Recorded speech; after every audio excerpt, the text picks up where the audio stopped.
మీ అందరికి తెలుసు నేను ముఖ్యమంత్రి అయినాడు కరెంట్ ఎట్లా ఉండే ఏడాది అర్థం లోపల దాన్ని బాగా చేసి రెప్ప పాటు సెకండ్ పార్ట్ కరెంటు పోకుండా రాష్ట్రంలో అన్ని వర్గాలకు కరెంట్ ఇచ్చినాం 24 గంటలు రైతులకు ఫ్రీ కరెంట్ వచ్చింది రైతు బంధు వచ్చింది కరెంటు కరోనా వచ్చి కాటేస్తే కూడా నేను వేరే ఏవో ఆపినా కానీ రైతు బంధు ఆపలే వ్యవసాయం జరగాలి గ్రామాలు నిలబడాలి రైతాంగం నిలబడాలని కరోనా వచ్చి బాధ పెట్టినా ఖజానాల డబ్బులు లేకున్నా అప్పో సప్పో చేసైనా సరే రైతు బంధు ఆపలే ఇలాగా రైతు బంద్ అయ్యే శాతం అయితే లేదా కేసీఆర్ జర్ర ఇటు ముఖం మలగంగానే కట్క బంద్ చేసినట్టు కరెంటు బంద్ అవుతుందా మేము చేసిన దాన్ని 9 ఏళ్ళు ఇచ్చిన దాన్ని ఈ చవడ దద్దమ్మలకు ఇయ్యస్తలేదా దయచేసి ప్రజలు ఆలోచించాలి ఇలా మళ్ళా మీరు కాంగ్రెస్కే ఓటేసిన అనుకో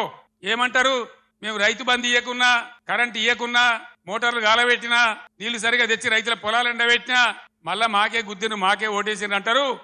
6 గ్యారెంటీలు 3 గ్యారెంటీలు అన్నిటికన్నిటికీ ఎగనామం పెడతారు ఇది కాంగ్రెస్ చరిత్ర మీరు చూసిందే